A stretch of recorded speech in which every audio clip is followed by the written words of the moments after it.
ఒకరోజు లక్ష్మీదేవికి జ్యేష్ఠాదేవికి ఇద్దరిలో ఎవరు అందగత్తెలు అని వాదులాట జరిగెను. వెంటనే విష్ణుమూర్తి వద్దకు వెళ్ళి, స్వామి, మా ఇద్దరిలో ఎవరు అందగత్తెలం అని అడిగెను.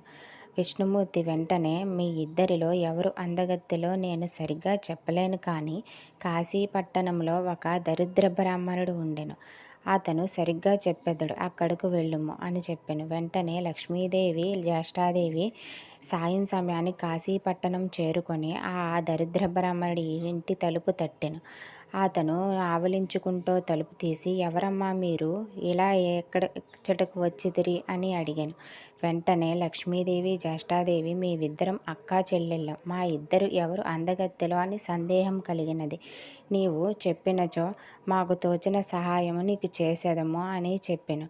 వెంటనే, అదెంత భాగ్యమో, ఇప్పుడే చెబుతానమ్మా అని ఒకసారి మీ ఇద్దరు లోపలి నుంచి బయటికి, బయట నుంచి లోపలికి నడిచి చూపించమని అడిగాను. వెంటనే లక్ష్మీదేవి అందముగా సిరిసిరి మువ్వల శబ్దముతో వయ్యారముగా నడుచుకుంటూ బయటకు వెళ్ళి లోపలికి వచ్చి కూర్చునెను. తర్వాత వెంటనే ఇనపగజ్జల శబ్దముతో జ్యేష్ఠాదేవి లోపలి నుంచి బయటి నుంచి లోపలికి వంకర టింకరగా నడుచుకుంటూ వెళ్ళి కూర్చునెను.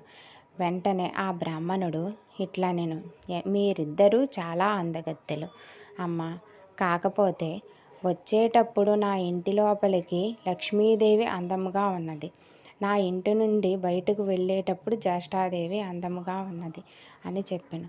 వెంటనే సంతోషించి లక్ష్మీదేవి ఇంటిలోనే ఉండిపోయాను, జ్యేష్ఠాదేవి బయటికి వెళ్ళిపోయాను. ఆ దరిద్ర బ్రాహ్మణుడి పేదరికం అంతా పోయి సంతోషముగా ఉండెను. ఈ కథ మీకు నచ్చినట్లయితే లైక్ చేయండి, షేర్ చేయండి, సబ్స్క్రైబ్